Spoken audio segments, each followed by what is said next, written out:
But anyway, mainstream archaeologists are saying, yeah, it's just brute strength, manpower, and tedious chipping away at the stone.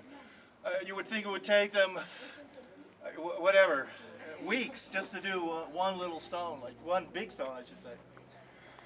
But the whole thing of why those things are really there is still a mystery, and then you have the knobs too. Mm-hmm. What do you think, Brian? What's your what would be your you got any explanation for that? Well, like David says, literally in the 21st century, the modern archaeological explanation is that those pock marks were for shoving a tree trunk to help lift it, right? And lift it up. Yep, shape it, bring it back down to fine tune it. Lift it up again, fine tune it a little bit more, drop it, keep lifting it, dropping it. But you'll notice that not all the stones have this either. Right. It's on maybe 10% of the stones. And other stones have, instead of that, a knob coming out, okay? And others just don't have any of that at all. You know, whenever you're working, in my mind, with 100-ton blocks of stone, 50-ton blocks of stone, Baalbek and stuff are 1,000-ton blocks of stone. Again, the mainstream's always like, well, it's just brute force and manpower, and you just get so many thousand people hauling a rock, you're going to move it. And then mathematically, you can figure that out. But the big question is, you know, why are people trying to do something that is so obviously incredibly difficult?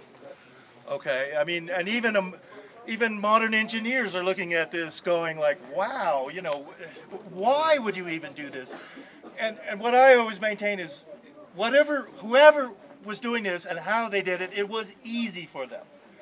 Okay, it wasn't some very difficult thing to do, but something they could quite easily do. And that means, and let's forget about quarrying and cutting the stones, but just lifting them and moving them.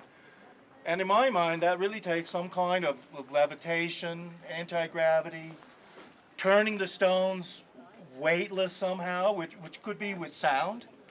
And acoustics is possible, perhaps earth energies, your anti-gravity ray that just holds them and then moves them into place.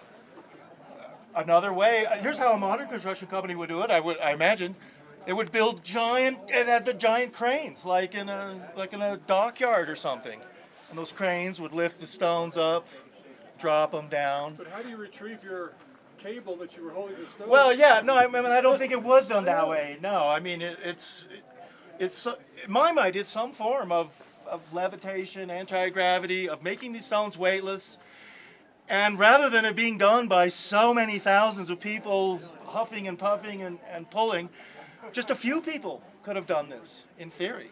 I mean, you know, but of course modern archaeologists, I mean, they just can't perceive that or fathom that anybody could have ever done that.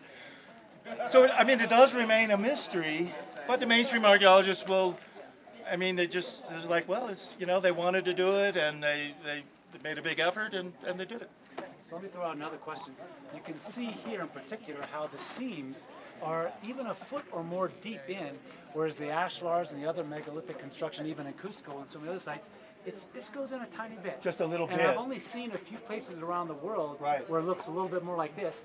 What do you make of that? Not conventional wisdom. Well, and that is going back fairly far, but maybe like 6 inches. See, once you go beyond the face here, it bevels out. Right.